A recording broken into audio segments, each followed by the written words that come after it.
تو اللہ میاں نے فرمایا نہیں بھائی، متاع الغرور دھوکے کا گھر ہے، انما الحیات الدنیا لہو و لعب، کھیل تماشا ہے، جیسے بچے کھیل کے خوش ہو جاتے ہیں اس کے بعد ختم، وتفاخر بینکم، ایک دوسرے میں بس شو بازی ہیں تھوڑے دن کی، کچھ بھی نہیں ہے، شو بازی ہیں. تفاخر کا معنی کیا ہے؟ فخر کرنا ایک دوسرے پہ. تو شو بازی ہو گئی کہ نہیں ہو گئی؟ میں جو ترجمہ کرتا ہوں نا وہ آج کے محاوروں کے اعتبار سے کرتا ہوں. بعض حضرات بالکل ایسی ورڈنگ استعمال کرتے ہیں آدمی ڈر جاتا ہے کہ یار یہ مرزا غالب کا دور کہاں سے واپس آ گیا.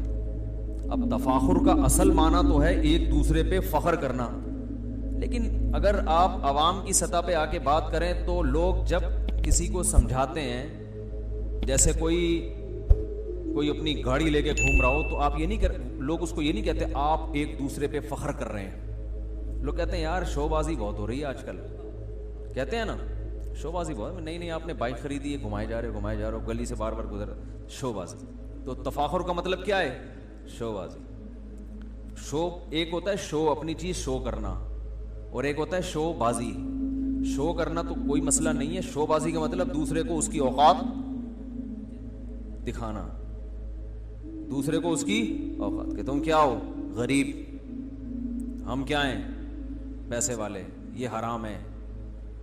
قربانی کا جانور بہت لوگ لے کے گھومتے ہیں نا، موٹے موٹے بیل گلیوں میں لے کے گھوم رہے ہوتے ہیں اور گھما رہے ہوتے ہیں، تو لوگ مجھے کہتے ہیں یہ ریاکاری کر رہے ہیں. کل ایک صاحب نے کہا کہ میں اونٹ لایا کرتا تھا ہر سال، اس سال نہیں لایا کیونکہ بڑا رش لگ جاتا ہے، جب اونٹ نہر ہوتا ہے پورا محلہ جمع ہو جاتا ہے، تو یہ شو بازی ہو رہی تھی اس لیے میں نے کہا یہ ٹھیک نہیں ہے. تو مجھ سے مشورہ کر لیتے تو میں ان سے کہتا بالکل ٹھیک ہے. سمجھ رہے ہو؟ کیونکہ یہ شو ہے، شو بازی نہیں ہے. شو بازی کا مطلب دوسرے کو نیچا دکھانا. آپ موٹا تازہ بیل لے کے گھوم رہے ہو غریبوں کو کا منہ چڑھانے کے لیے کہ تمہاری دمبے کی بھی اوقات نہیں ہے اور ہمارے پاس کٹا ہے، اتنا خوبصورت بیل ہے، یہ غلط ہے. آپ صلی اللہ علیہ وسلم نے فرمایا تکبر یہ ہے کہ حق کا انکار کر دینا اور دوسرے کو رسوا کر دینا، بطر الحق. تو یہ جو جانور گلیوں میں لے کے گھومتے ہیں بقرعید کے دنوں میں، یہ تو شاعر اسلام میں سے ہے. شاعر کہتے ہیں اسلام کی علامتیں، علامت ہمیشہ کیا ہوتی ہے؟ دکھائی جاتی ہے اوپن. تو بقرعید کی عبادت چھپ کے کرنے کی نہیں ہے، کھلے عام، کیونکہ اسلام یعنی شو کرنا ہے اسلام کو. دیکھو جماعت کی نماز چھپ کے ہو سکتی ہے. اب کوئی کہے میں یہ کیا شو بازی، سب کے سامنے نماز پڑھنے جا رہا ہوں، وضو کیا میں نے، سب دیکھ رہے ہیں جا رہے ہیں نماز پڑھنے، فجر میں صبح نکل رہا ہے، اور مسجد کے نمازی بھی مجھے دیکھ کے بولیں گے یار ہماری طرح یہ بھی بہت نیک آدمی ہے، بہت پہنچا ہوا ہے یار ہماری طرح یہ بھی. اور پھر سلام پھیر کے میں گھر آؤں گا تو پھر محلے والے دیکھیں گے، بیگم دیکھے گی سب. تو یہ تو شو بازی ہے یار، یہ بالکل ٹھیک نہیں. اب میں چھپ کے گھر میں کیا کروں گا؟ لیٹرین کے جو پچھواڑے میں جو چھوٹی سی گلی ہے نا، وہاں جا کے فجر کی 2 رکعتیں جلدی سے پڑھ کر گندی گلی میں چھلانگ لگاؤں گا. ٹھیک ہے نا؟ کیونکہ ایسا نہ ہو واپسی پہ بیوی کی آنکھ کھل جائے، تو گندی گلی میں چھلانگ لگا کے دکان سے انڈے لیتا ہوا آؤں گا، وہ سمجھے گی انڈے لینے کے لیے گیا تھا. یہ اس کا مطلب ہے اخلاص کا ہیضہ ہو گیا ہے. کیا ہو گیا ہے؟ بولو بھائی، اخلاص کا، بول لو نا، ہیضہ ہو گیا ہے اس کو. یہ اخلاص نہیں ہے، یہ اخلاص کا کیا ہے؟ ہیضہ. تو بعض دفعہ اخلاص کا ہیضہ ہوتا ہے، بعض دفعہ ریاکاری کا وہم ہو جاتا ہے. تو قربانی تبھی دیکھو فقہا نے پتہ کیا لکھا ہے کہ غروب آفتاب کے بعد قربانی کرنا جائز ہے، پسندیدہ نہیں ہے. اس کی ایک دلیل تو یہ بیان کی اندھیرا ہوتا ہے، جانور کی رگ غلط کٹنے کا خطرہ ہوتا ہے، لیکن چلو آج کل تو اندھیرا نہیں ہے. دوسری وجہ یہ بیان کی ہے کہ قربانی شاعر اسلام میں سے ہے، اور شاعر دن کی روشنی میں ہوتے ہیں. سمجھتے ہو گے نہیں سمجھتے؟ تو اب بات یہ چل رہی تھی، کہاں بات چل رہی تھی؟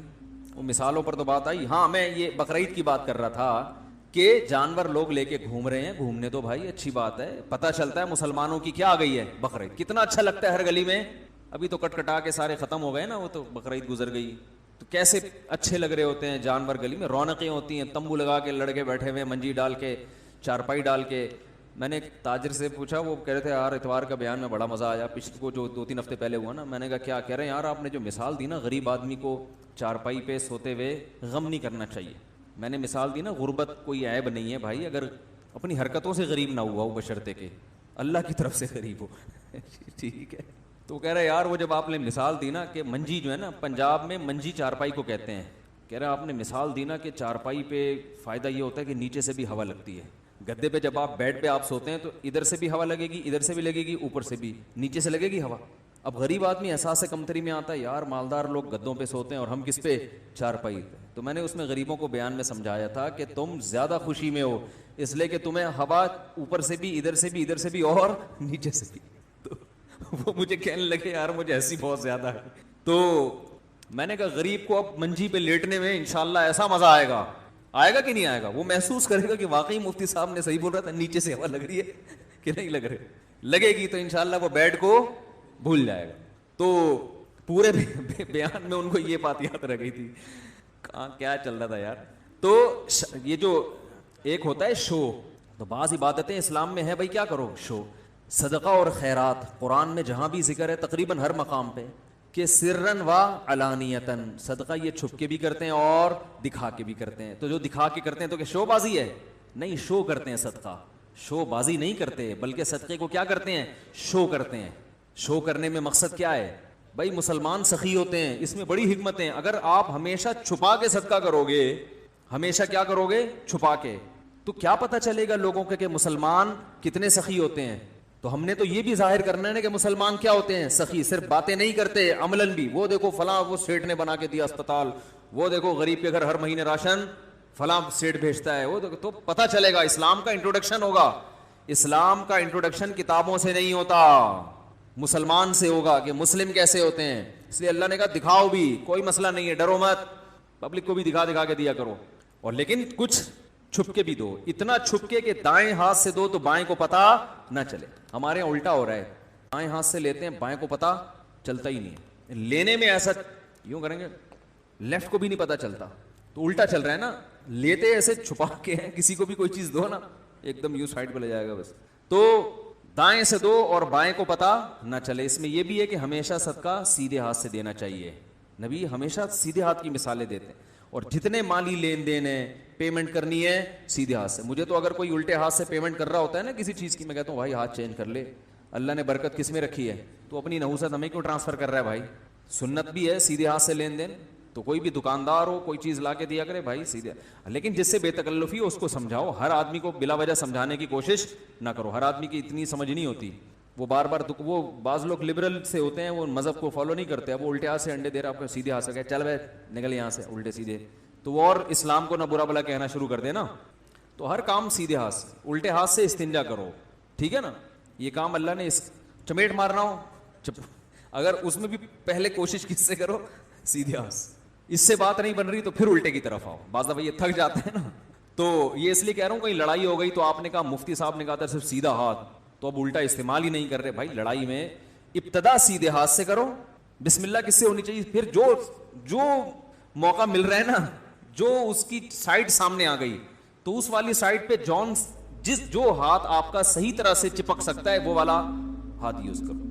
اچھا خیر, تو جانور جو لوگ دکھا رہے ہوتے ہیں اس میں کوئی حرج نہیں ہے.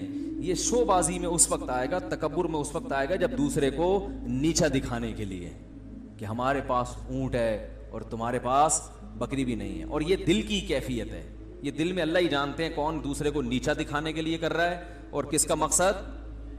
ایک ہے کہ بھائی شاید خوشی کا موقع ہے نا, عید ہے نا, کوئی چہلم تھوڑی ہے کسی کا. عید ہے تو عید میں یہی تو خوشی ہوتی ہے کہ بھائی وہ ہم نے تو اپنی جو گائے ہے نا بچڑا, وہ میں نے اگلے دن ذبح کیا ہے, پہلے دن کچھ اور قربانی کی, اس لیے کہ بچے مانوس ہو گئے تھے گائے سے. ہم نے کہا چلو کھیلنے دو ان کو, گھمانے دو, پہلے دن قربانی افضل ہے, وہ ہو گئی تھی. تو ویسے جو چھوٹا سا ایک بچڑا تھا ہمارا, تو بچے اتنا لے کے گھوم رہے تھے. شریف بچڑا ملنا بھی آپ کو پتا ہے اس زمانے میں مشکل ہے. تو وہ اتنا شریف بیچارہ سیدھا سادہ, تو بچے, میں نے کہا چلو بچوں کی عید کی خوشی ہے, ان کو مزہ آ رہا ہے گائے گھمانے میں, تو گھمائے رہے ہیں. تو چلو, وہ تو کہہ رہے تھے اب تیسرے دن ہوگا. ہم نے کہا نہیں اتنا بھی فری کرانے کی ضرورت نہیں ہے. تو اللہ نے جو قرآن میں ارشاد فرمایا, انما مثل الحیات الدنیا, میں بتا رہا تھا اللہ نے فرمایا دنیا کیا ہے, تفاخر, شو بازی, دوسرے کو نیچا دکھانا, اپنی ٹانگ اونچی رکھنا, اسی میں زندگی گزر جاتی ہے. حتی زرتم المقابر، یہاں تک کہ تم قبروں میں جا پہنچتے ہو، پھر تمہیں پتہ چلتا ہے قبر میں جا کے کہ ہوا کیا ہے۔ یہ تو سب ختم۔ جو ہم دولت پہ فخر کرتے تھے، بنگڑوں پہ فخر کرتے تھے، گاڑی پہ فخر کرتے تھے، اپنے منصب سے پہ میں بریگیڈیئر ہوں، میں 18 گریڈ کا، میں 19 گریڈ کا، میں سارا دن آفیسر یہی کرتے رہتے ہیں نا، تجھے پتہ نہیں میں کون سے گریڈ کا آفیسر ہوں۔ تو یہ سب فخر ختم، فنش۔ تو یہ باتیں سمجھ میں نہیں آ رہی ہمارے، تو اس لیے اللہ نے کیا کیا؟ قرآن میں مثال دی۔ اب مثال بالکل اس سے ہٹ کر ہے، کیونکہ مثال اگر یہی ہوگی تو یہی تو سمجھانا ہے۔ تو اللہ نے مثال کیا دی، انما مثل الحیات الدنیا کما ان انزلناہ من السماء، فرمایا دنیا کی مثال اس پانی کی طرح ہے جو ہم نے آسمان سے نازل کیا۔ اب دیکھو پانی، آسمان، بارش، کھیتی، یہ کیا مثال ہو گئی؟ مثال تو دی جا رہی ہے گاڑی، بنگلہ، بحریہ ٹاؤن، بینک بیلنس۔ کیا خیال ہے؟ ان کی مثال دینی چاہیے نا؟ نا نا نا نا، ان کو سمجھانے کے لیے مثال بالکل الگ دنیا سے۔ فرمائے کہ تم جو یہ کہہ رہے ہو نا، یہ اتنی حسین دنیا، اتنی حسین، اتنی حسین، اللہ فرماتے ہیں جب کسان زمین پہ محنت کرتا ہے نا، آسمان سے پانی برستا ہے، کھیتیاں کیا ہوتی ہیں؟ لہلہاتی۔ تو جب اللہ کی طرف سے ان کھیتیوں پر کوئی عذاب آتا ہے تو منٹوں میں چٹ ہوتی ہے کہ نہیں ہوتی؟ ختم۔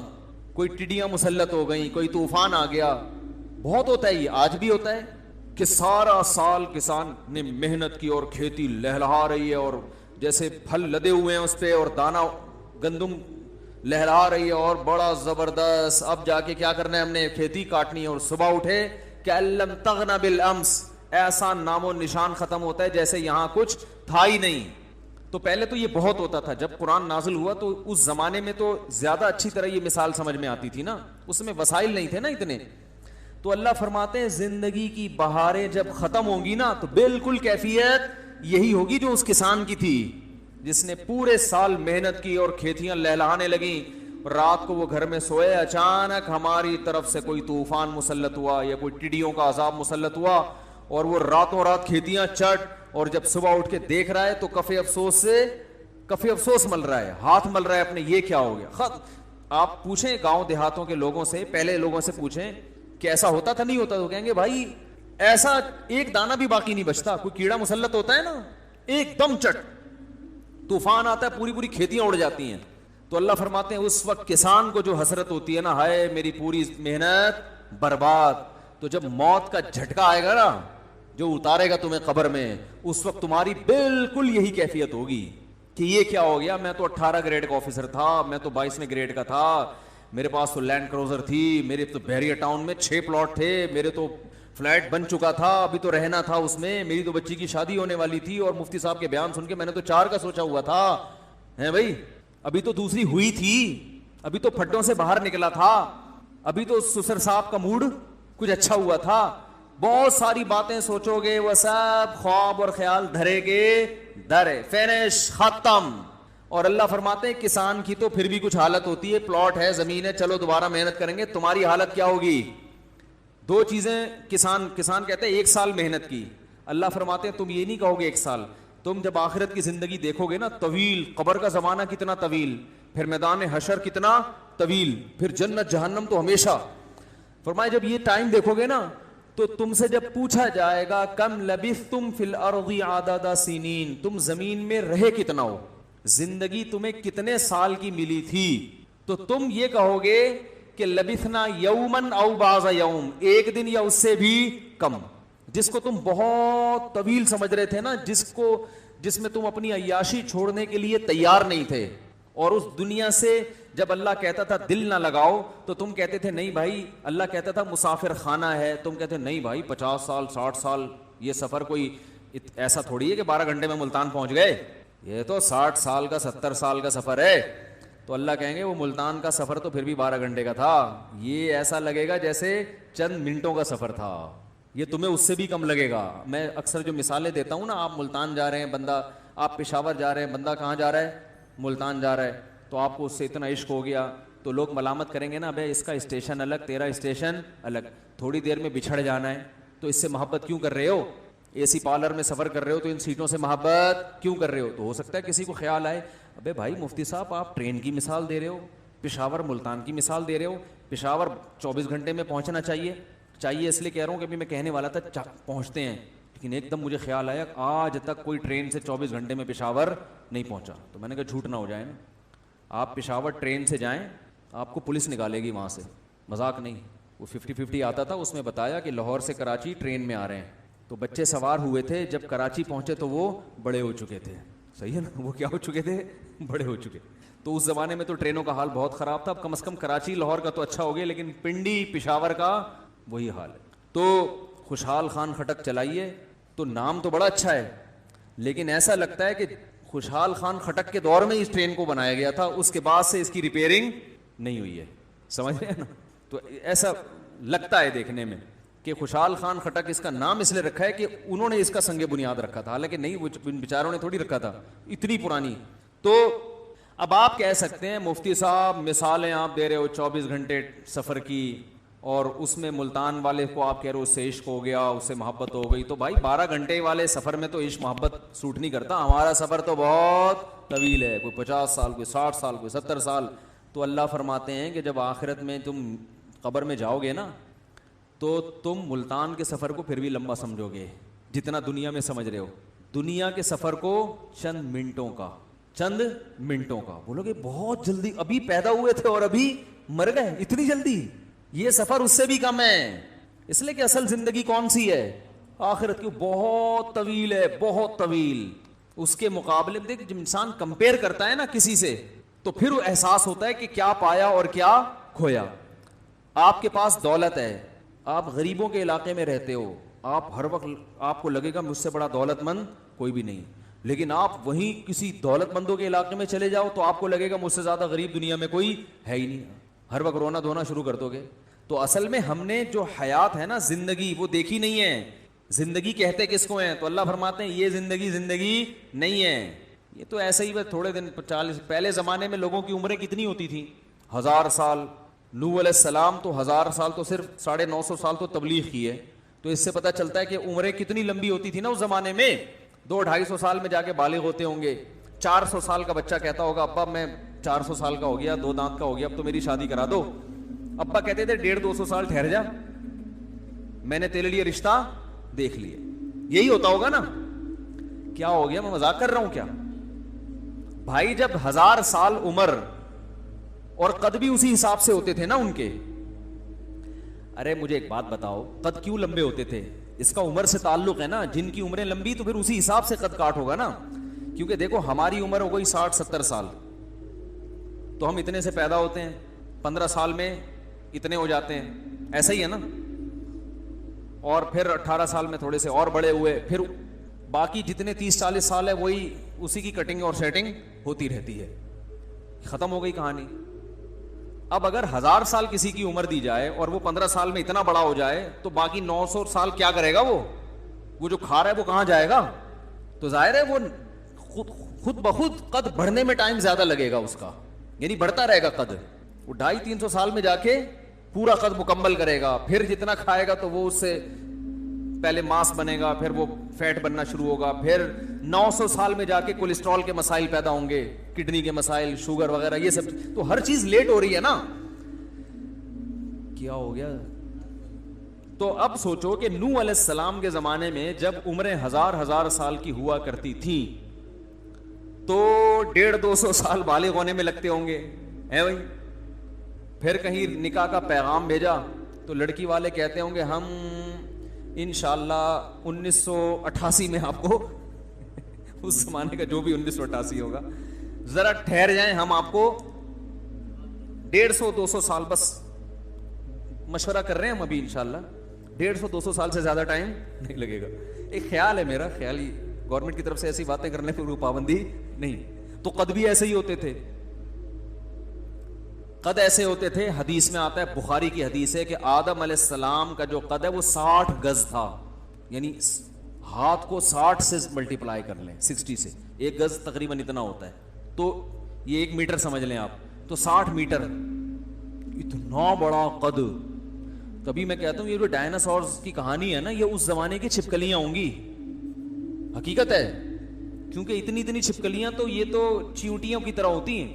تو ڈائناسور سے بھی پتہ چلتا ہے کہ آپ صلی اللہ علیہ وسلم نے جو بتایا نا آدم علیہ السلام کا قد اتنا تھا، تو اس زمانے کے انسانوں کے ڈھانچے تو ہمیں نہیں ملے. اچھا میں گلگت گیا ہوں، وہاں انسانوں کے ڈھانچے بھی ملے بہت پرانے. تو انہوں نے مجھے بتایا کہ یہاں آثار قدیمہ کی قبریں، ہم نے اتنے لمبے لمبے لوگوں کی ڈھانچے ملے ہیں نا، ہڈیاں، کہ عقل حیران ہوتی ہے. پہلے مجھے یقین نہیں آتا تھا، لیکن وہاں کے مقامی علماء نے بتایا. گلگت داریل میں بالکل پسماندہ علاقوں میں ایسی آبادیاں ہیں کہ وہاں کبھی کبھار نا کوئی کھدائی کے دوران کوئی بہت لمبا آدمی کی وہ نکلتی ہے قبر. تو ڈائناسور اس زمانے کی کیا تھی؟ چھپکلیاں ہوں گی، چوہا ہوگا یہ ڈائناسور. وہ کہتے ہوں گے یار یہ کیا کہ ٹماٹر کھا کے چلا جاتا ہے ہمارے. ٹماٹر بھی پھر اسی حساب سے. پھر انڈیا کی طرف سے ٹماٹر بند کرنے کی جو دھمکیاں ملتی ہوں گی اس زمانے میں، وہ دھمکیاں بھی پھر ظاہر ہے وہ بڑے بڑے ٹماٹروں کی ملتی ہوں گی، ہمیں تو چھوٹے چھوٹے ٹماٹروں کی دھمکیاں ملتی ہیں. تو خیر، تو اس زمانے میں ہم لوگ ہوتے تو ہم لوگ تو ان کی جیبوں میں آرام سے آ جاتے.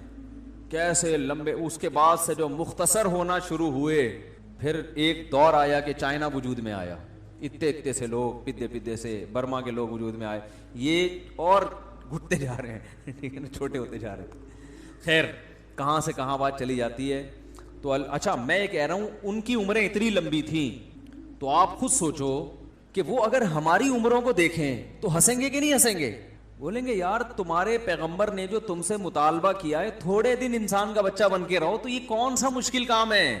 اور ہماری عمریں اتنی لمبی، ہماری آزمائش تم سے کئی گنا زیادہ، ہمیں 1000 سال تک نیک بن کے رہنا پڑے گا، 1000 سال آزمائش ہے. لیکن ان امتوں کو پیغمبر کہتے ہیں وَتَتَّخِذُونَ مَصَانِعَ لَعَلَّكُمْ تَخْلُدُونَ، تم گھر ایسے بناتے ہو جیسے تم نے اس میں ہمیشہ رہنا ہے. سوچو جن کی عمریں اتنی لمبی، قد اتنے لمبے، ان کو پیغمبر کہہ رہے ہیں کہ تم گھر اتنے مضبوط بنا رہے ہو جیسے تم نے اس میں ہمیشہ رہنا ہے. وہ پیغمبر اگر ہماری حالت دیکھ لیں، وہ کہیں یار ان کو تو اگلے اس اسٹیشن سے چڑھے اگلے اسٹیشن پہ انہوں نے اترنا ہے، اور یہ ٹرین میں ویلڈنگ کا کام کرنے ہیں بھائی، کہ بھئی اچھی طرح الماریاں لگا دو یہاں پہ. ٹرین میں ہمارا سفر ہے حیدرآباد کا، ایک آدمی نے پشاور جانا ہے، وہ کہہ رہا ہے کہ یار میں یہاں برتھ کو جو ہے نا وہ خرید کے رکھوں، اور یہاں میں جو ہے وہ بالکل پرتعیش زندگی گزاروں، اور تو یہ میرے لیے حیرت کی بات ہے، اس لیے کہ میں تو پشاور پہ اتر جانا ہے. تو اس کو کوئی ایسا بندہ ملے جو حیدرآباد پہ اترنا اس نے 2 گھنٹے بعد، اور وہ کیا کر رہا ہے کہ وہاں ویلڈنگ کا کام کر رہا ہے. تو اس سے کہا جائے گا نا بھائی کیا کر رہا ہے؟ کہہ رہے ہیں یار حیدرآباد کا تک کا سفر میں چاہ رہا ہوں آرام سے گزر جائے. کہ یہ 2 گھنٹے میں کتنا ٹائم لگتا ہے، کھڑے کھڑے اس میں تو بیٹھنے کی سیٹ نہ ملے تو بھی انسان چلا جاتا ہے. تو پچھلی امتوں کے لوگ اگر ہمیں دیکھ لیں اور وہ کہیں ہمیں پیغمبر کہہ رہے تھے کہ مضبوط مکان مت بناؤ، تم نے رہنا تھوڑے دن ہے، تو ہمیں دیکھیں ابے تمہاری اوقات کیا ہے، 50 60 سال، اور 50 سال میں بھی آپ 20 سال تو نکال دیں بچپنے کے، 15-20 سال، اس میں تو ہوش ہی نہیں ہوتا کہ پیدا کیوں ہوا میں. 15-20 سال کے بعد تھوڑی کھوپڑی کام کرنا شروع کرتی ہے کہ ہے کیا، میں پیدا کیوں ہوا، کیسے آنا ہوا اس دنیا میں، کیوں آیا. تو یہ اس کے بعد لائف ہے، اور اس میں بھی جوانی کے میرا خیال ہے بہت زیادہ ہو گئے، 60 سال لگا لو بڑی اچھی صحت ہو تو 40 سال کی زندگی ہے یہ. 60 سال کے بعد بونس پہ، 60 سال کے بعد ریٹائر کیوں کرتی ہے گورنمنٹ؟ اس لیے بھائی اب ہمارے کام کا نہیں، اب اس پہ انویسٹ زیادہ ہوگا، آؤٹ پٹ کم نکلے گا، دواؤں کے پیسے زیادہ کھائے گا یہ، اور کمپنی میں کام اتنا نہیں کر کے دے گا. یہی ہوتا ہے نا. 60 سال میں کہتے ہیں پتلی گلی سے نکلو، ریٹائرمنٹ، کہ بھائی اب یہ بونس پہ چل رہا ہے، کسی بھی وقت کچھ بھی ہو سکتا ہے، ہمارے گلے پڑ جائے گا، نکل بھائی یہاں سے، پینشن وینشن دے دیں گے، وہیں بیٹھ کے کھا لیا کرو. تو کام نہیں کر کے دے گا اب یہ. تو اتنی چھوٹی عمریں، اتنی پدی سی عمریں، تو اس میں پچھلے لوگ کہتے ہیں موسیٰ علیہ السلام سے کسی عورت نے کہا. اچھا مجھے اس پہ یاد آیا ایک چٹکلا کہ یہ جو ہم اس زندگی کو بہت لمبی سمجھ رہے ہیں نا، ہم اپنے حساب سے سمجھ رہے ہیں، جب ہم مریں گے تو جب آخرت سے اس کا مقابلہ ہوگا تو ہمیں یہ کیا لگے گی؟ بہت تھوڑی. تو کہتے ہیں ایک آدمی نے خواب دیکھا، اللہ میاں اس کو خواب میں نظر آئے، تو اس نے اللہ میاں سے کہا کہ اے اللہ، یہ اتنی دولت دنیا کی، اربوں خربوں، یہ جو اتنا جو ٹائم گزر چکا ہے دنیا میں، اربوں سال گزر چکے جب سے دنیا بنی ہے، تو یہ ٹائم تیرے حساب سے کتنا ٹائم ہے؟ ہمارے حساب سے تو بہت ہے، لیکن تو مالک الملک ہے، تو تیرے حساب سے یہ ٹوٹل کتنا ٹائم ہے؟ تو اللہ نے فرمایا یہی کوئی 4-5 منٹ. تمہارے حساب سے کتنا ہے یہ؟ یعنی میرے لیے 4-5 منٹ کے برابر ہے. اس نے کہا اچھا ہے اللہ، یہ جو اتنی دولت ہے دنیا میں، اربوں خربوں کے خزانے، سونے چاندی، اور یہ اتنے ڈھیروں املاک، بحریہ ٹاؤن اور پتہ نہیں کیا کیا، اے اللہ یہ تیری نظر میں دولت کی مالیت ٹوٹل تیری نظر میں کیا ویلیو ہے؟ اللہ نے فرمایا یہ کوئی 5-10 روپے. کتنی؟ 5-10 روپے. تو وہ آدمی تھا 1.5 ہوشیار. خواب میں اللہ میاں سے کہہ رہا ہے, خواب میں بھی اسی قسم کی چیزیں آتی ہیں نا آج کل لوگوں کو, اے اللہ تو مجھے 2 روپے نہیں دے سکتا, جب تیرے لیے یہ 10 روپے کے برابر ہے تو اپنے اس دولت میں سے مجھے صرف کتنے دے دے؟ 2 روپے دے دے. اللہ نے کہا 5 منٹ ٹھہرے جا خالی. کیا کر لے؟ 5 منٹ. اب وہ ٹھہرا ہوا ہوگا. ٹھیک ہے نا. تو یہ دنیا آخرت کے مقابلے میں جب کمپیئر کریں گے نا تو کہیں گے یار یہ تو بہت چھوٹی دنیا ہے. کم لبثتم فی الارض عدد سنین, تم کتنا دن رہے ہو؟ قالوا لبثنا یوما او بعض یوم فاسأل العادین. اے اللہ بمشکل 24 گھنٹے یا اس سے بھی کم. اور اللہ تو حساب کتاب کرنے والوں سے پوچھ لے جو حساب کے ماہر ہیں. ہم بہت تھوڑا رہے ہیں, ہمیں تو آزمائش کا موقع ملا ہی نہیں, سوچنے میں ہی ٹائم گزر گیا. اللہ فرمائیں گے الا لبثتم الا قلیلا, واقعی تم بہت تھوڑا رہے ہو, بہت تھوڑا رہے ہو. ولکن لا تشعرون, مگر دنیا میں تمہیں یہ عقل نہیں آتی تھی. اس وقت سمجھ آ جاتی نا یہاں رہنا بہت تھوڑا ہے تو یہاں کے لیے کچھ بنا کے چلے جاتے. اس تھوڑے میں تھوڑا کرو گے تو وہاں بہت ملے گا. اب ہم اس تھوڑے میں یہی کے لیے تو بہت کچھ کر رہے ہیں, وہاں کے لیے بہت تھوڑا کر رہے ہیں. جہاں رہنا ہے وہاں کے لیے بہت تھوڑا, اور جہاں نہیں رہنا وہاں کے لیے بہت زیادہ. دین پہ بھی اتنا چلتے ہیں جس سے آخرت دنیا خراب نہ ہو, بس اتنا دین سمجھ میں آتا ہے کہ جس سے دنیا خراب نہ ہو. دنیا میں قربانی دینے کے لیے تیار نہیں ہے. تو اللہ فرماتے ہیں الا لبثتم الا قلیلا لو کنتم تعلمون, کاش تمہیں پتہ چل جاتا دنیا میں, یہ احساس بیدار ہو جاتا. افحسبتم انما خلقناکم عبثا, پھر اللہ فرمائیں گے کیا اتنے تھوڑے سے وقت کے لیے جب ہم نے تمہیں پیدا کیا تم نے یہ گمان کر لیا تھا کہ ہم نے تمہیں بیکار پیدا کیا ہے, فخر کرنے کے لیے میں اتنے گریٹ آفیسر, یہ بحریہ ٹاؤن, یہ ٹرین, یہ گاڑی اور یہ جہاز اور یہ بس یہ کھیل تماشوں کے لیے پیدا کیا ہے. وَأَنَّكُمْ إِلَيْنَا لَا تُرْجَعُونَ, اور تم نے یہ فرض کر لیا تھا کہ تم نے ہماری طرف لوٹ کر نہیں آنا ہے. فَتَعَالَ اللَّهُ الْمَلِكُ الْحَقُّ, کیا انداز ہے قرآن کا. اللہ فرماتے ہیں وہ بادشاہ جو برحق ہے وہ اس عیب سے پاک ہے کہ اشرف المخلوق کو پیدا کرے اور کھیل تماشوں کے لیے, کرکٹ کے میچز کے لیے, انٹرٹینمنٹ کے لیے. اللہ فرماتے ہیں رب ایسی غلطی نہیں کر سکتا, آزمائش کے لیے تھا. دیکھو 3 گھنٹے کا امتحان ہوتا ہے ایگزامینیشن ہال میں, رزلٹ کا اثر 20-30 سال کے فیوچر پہ پڑتا ہے کہ نہیں پڑتا؟ ایگزامینیشن ہال میں 3 گھنٹے 2 گھنٹے 2.5 گھنٹے یہ ٹائم ہوتا ہے نا. اب آپ وہاں بیٹھ کے پیپر حل کرنے میں ٹائم نہیں لگا رہے, وہاں بیٹھ کے کولڈ ڈرنک پی رہے ہو, گٹکا منگوا رہے ہو, پان کھا رہے ہو اور ہنسی مذاق کر رہے ہو, لطیفے سنا رہے ہو, باتیں کر رہے ہو, ادھر ادھر کی پھینک رہے ہو. اگلا ایگزامینر آ کے کہہ رہا ہے بھائی یہ پیپر حل کر لو, اور پیپر بھی ایسا ہو جو آپ کو حل کرنا آتا بھی ہو. یا تو ہے کہ آتا نہیں ہے تو اب کیا کریں, بیٹھ کے ادھر ادھر کی باتیں ہی کرنی ہے, یہ یوں جھانک جھانک کے دیکھنا ہے. آتا بھی ہے پیپر, اب تو کرو نا. آپ کہہ رہے ہو نہیں یار یہ 3 گھنٹے میں ٹینشن میں نہیں گزار سکتا. میرے ایک بیان پہ نا کسی ہندو نے کمنٹس کیے ہوئے تھے کہ میں اسی وجہ سے مسلمان نہیں ہوتا. میرا بیان یہ چل رہا تھا کہ بہو اور سسر کا اللہ نہ کرے کوئی غلط ریلیشن ہو جائے تو یہ بہو اپنے شوہر پہ حرام ہو جاتی ہے. ساس اور داماد کا خدا نخواستہ غلط ریلیشن ہو جائے, اس میں ڈیٹیل ہے, تفصیل ہے, خود سے فیصلہ نہ کریں, کسی مدرسے سے فتویٰ لیا کریں, لوگ وہمی بن جاتے ہیں. ہو جائے تو یہ داماد اس ساس کی بیٹی پہ حرام ہو جاتا ہے. سوتیلی بیٹی اور سوتیلے باپ میں کوئی ایسا مسئلہ ہو جائے تو سوتیلی بیٹی کی ماں اس باپ پہ حرام ہو جاتی ہے. اسی طرح سگی بیٹی اور سگے باپ میں اگر یہ ریلیشن ہو جائے تو اس بیٹی کی جو ماں ہے وہ اپنے شوہر پہ کیا ہو جاتی ہے؟ حرام. اب یہ اسلام کی پابندی ہے نا, لیکن اس میں ڈیٹیل ہے, خود سے فیصلہ نہ کریں. تو نیچے ایک ہندو نے لکھا میں اسی وجہ سے اسلام قبول نہیں کرتا کہ اسلام میں یہ ٹینشنیں بہت ہیں فالتو.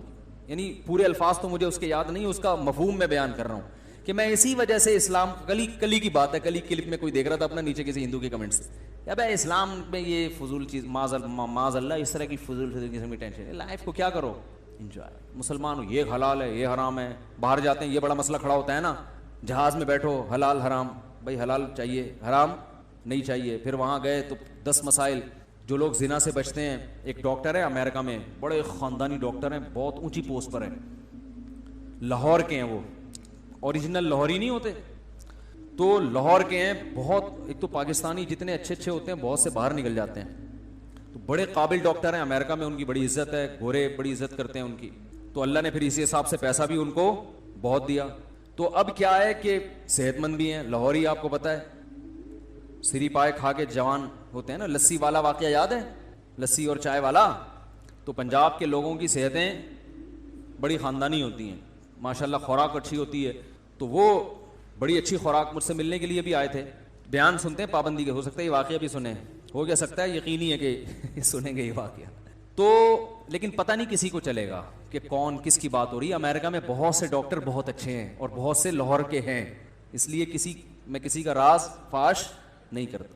اب جب اتنی اچھی پوسٹ پہ ایک ڈاکٹر ہو اور اتنی اچھی گاڑی ہو اس کے پاس, اور اتنی ریل پیل, اور جوان بھی ہو, خوبصورت بھی ہو, اور بیگم کی عمر بھی کیا ہو گئی ہو, ڈھلک گئی ہو, اور آس پاس حسین لیلائیں نرسوں کی شکل میں گھومتی ہوں. ہاسپٹل میں نرسیں جو ہے نا, ہر طرح کی نرسیں ہوتی ہیں, آڑی ترچی بھی ہوتی ہیں, حسن و جمال کا پیکر بھی ہوتی ہیں.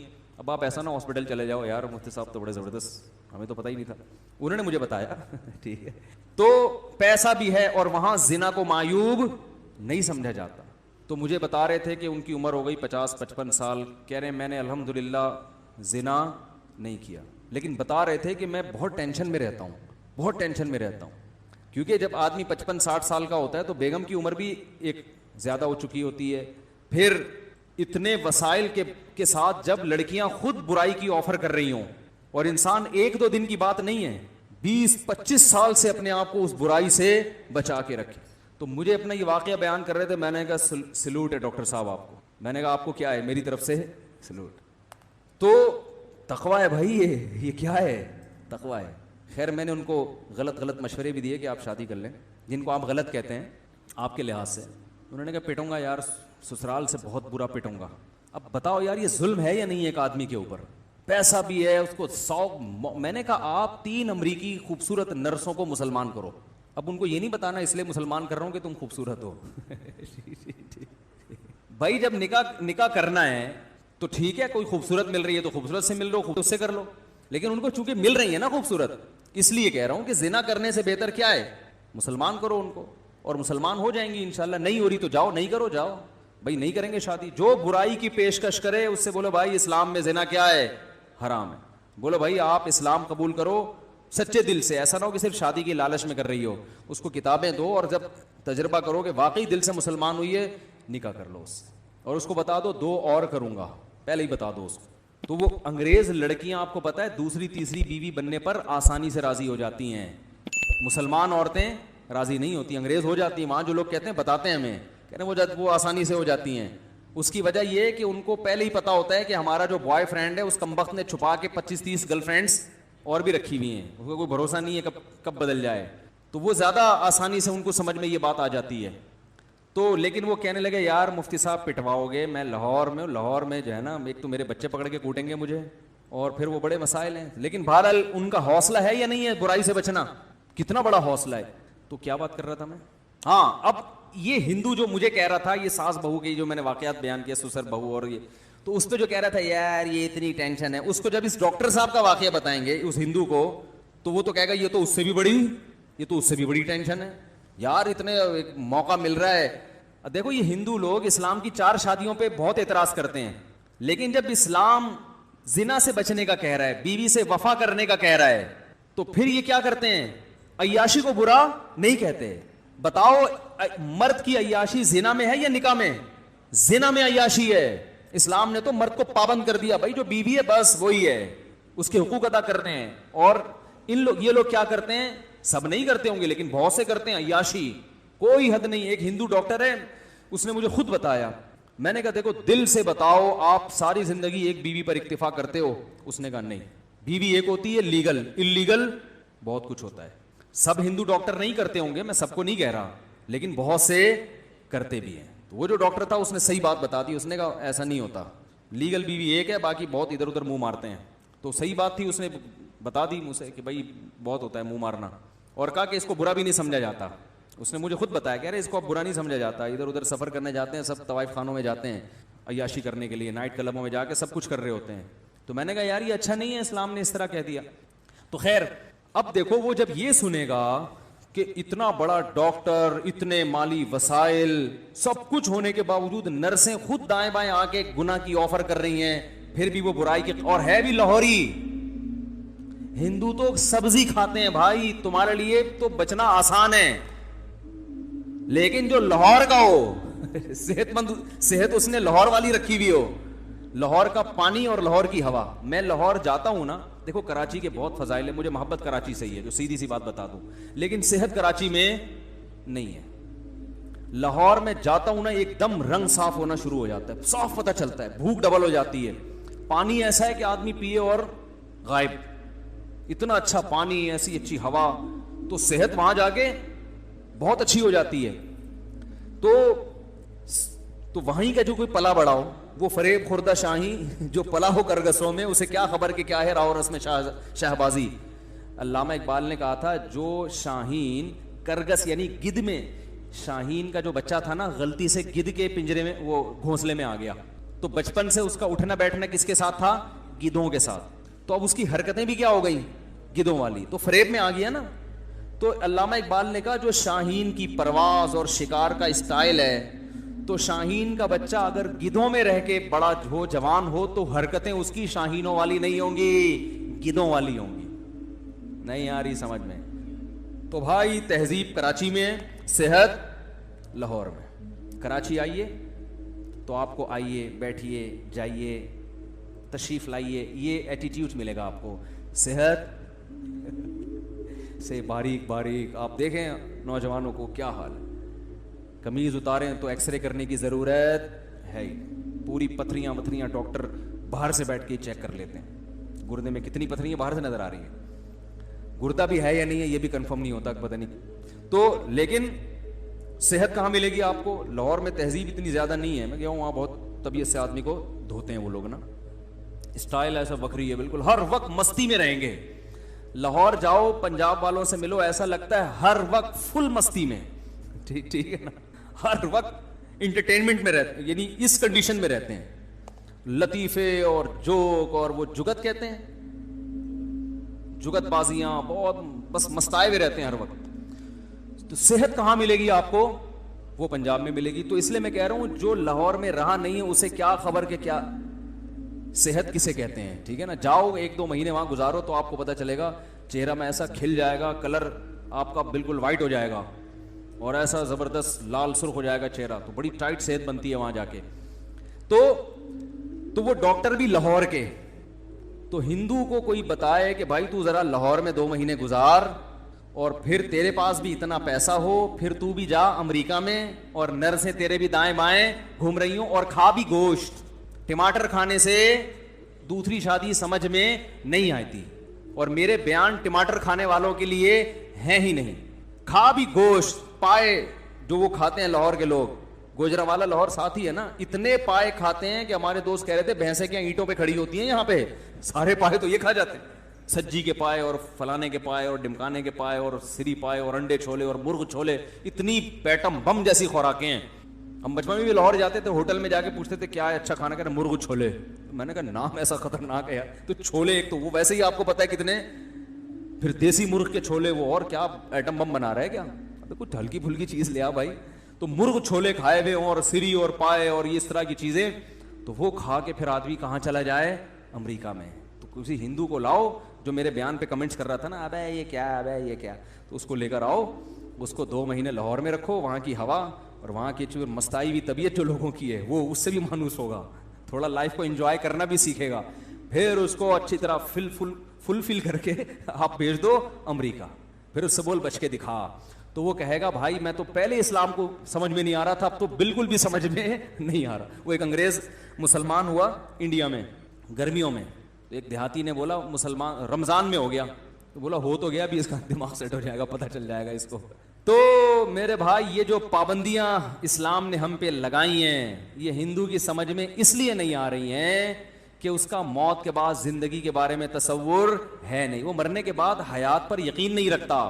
تو اللہ اس کو سمجھا رہے ہیں کہ افا حسبتم انما خلقناکم عبثا, ارے ہم نے پانی سے تمہیں انسان بنا دیا, ساری کائنات تمہاری خدمت میں لگا دی, تو تمہیں کیا لائف کو انٹرٹین کرنے کے لیے, انجوائے کرنے کے لیے, انٹرٹینمنٹ کے لیے پیدا کیا تھا ہم نے تمہیں. کھاؤ پیو موج مستیاں کرو, بیوی ادھر ایک لیگل ہے اور ادھر انلیگل, درجنوں طوائفوں سے منہ کالا کر رہے ہو, اور بس موج مستیاں کی اور مر گئے. تو تم کیا سمجھتے تھے, اس لیے پیدا کیا ہم نے تمہیں. فتعال اللہ الملک الحق، اللہ فرماتے ہیں وہ رب جس نے بنایا وہ اس عیب سے پاک ہے، نا نا نا نا نا، وہ اس عیب سے پاک ہے۔ الملک وہ بادشاہ ہے، الحق برحق، جو برحق بادشاہ ہوتا ہے وہ اچھے قانون بناتا ہے جس کی کوئی لاجک ہوتی ہے، اور جو بیکار حکومتیں ہوتی ہیں انہوں نے بھیڑ بکریوں کی طرح اپنی عوام کو چھوڑ دیا ہوتا ہے۔ دنیا میں کوئی ایسا ملک دیکھا جس کا کوئی لا نہ ہو، کوئی ریاست دیکھی جس کا کوئی لا نہ ہو؟